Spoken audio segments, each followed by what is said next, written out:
You know what makes me sick? You know what makes me so angry? I just want to give myself a lobotomy with a pair of hedge clippers. You know, women just don't get it when it comes to power tools. There's women power tools and there's men power tools. You give a man a power tool for Christmas, he's like your best friend for the rest of your life.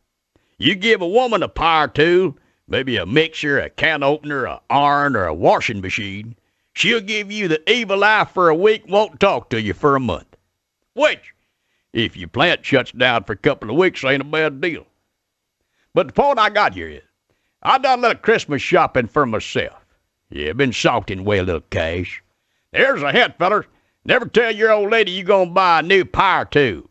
'Cause if she finds out you got money she could have been spending on shoes or something, man, you in trouble. So Pearl didn't know I got this new chainsaw till I revved that puppy up in the garage. Man, you look out that garage door and you see trees down the road just trying to run for it.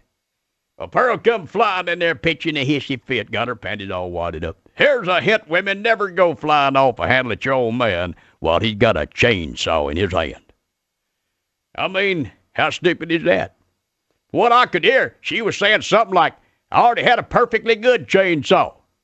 There's something women never understand. Even if you got a perfectly good power tool, you can still buy a perfectly better one.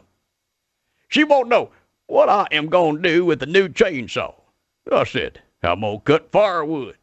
She said, I already cut down every tree on the block. I said, that's why they got them national forests, Pearl. That shut her up. And then you know you can't start up a chainsaw without every man for 2 miles around coming over to see what you're cutting. Something magical about cutting down a tree. Draws a crowd. Much like my old lady said, we ain't got a tree left worth cutting. But I got a crowd, Dub and Junior, Panhead, Rusty. They'd all come over to see what I got to cut, and I ain't got nothing to cut, so we just kind of stood around chanting, we gotta cut something, we gotta cut something, wake up, America! Well, I know what to give my old lady for Christmas. I made her a new Japanese picnic table. You know how they like to sit real low? Well, I made it myself from our old picnic table. Here you go, Dub.